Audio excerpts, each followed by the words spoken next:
Ayan, sa ngayon mga kaprobinsya, tayo ay mag-apply ng fertilizer, ng complete fertilizer sa ating unang na-transplant natin na sili dahil buhay na siya mga kaprobinsya. Pang-discard ko naman mga kaprobinsya sa aking pagtatanim.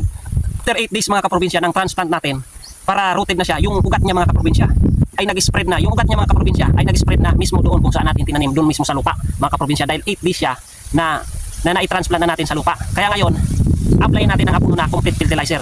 Yun yung nakikita kong pinakamagandang abono mga kaprobinsya sa kahit anong tanim, kasi yung complete fertilizer o triple 14 mga kaprobinsya, kompleto na talaga siya mga kaprobinsya ng sustansya na hinahanap ng ating tanim mga kaprobinsya. Kaya yun na lang yung aking napiling kita na napakagandang pang-apply natin na synthetic fertilizer dito sa ating mga tanim. Ito mga kaprobinsya, tinunaw ko na siya mga kaprobinsya.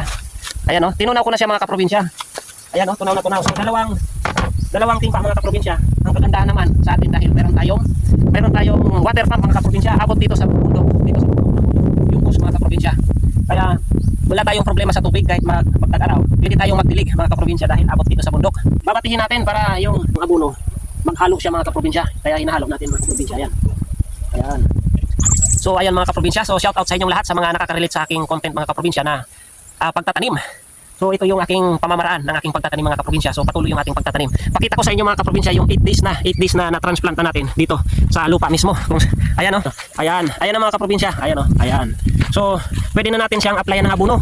Uy, may nadaganan. So hinuhukay ng ating aso, mga pasaway yung ating aso mga kaprobinsya. Kailangan ng monitoring talaga. Ayan o.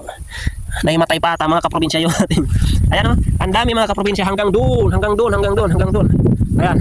So ayan mga kaprobinsya yung ating didiligan ng complete fertilizer. Ayan mga kaprobinsya, ating update dito sa ating transplant ang nauna mga kaprobinsya. So maraming salamat po sa walang sawang suporta ng mga kaprobinsya natin dyan. Maraming salamat po.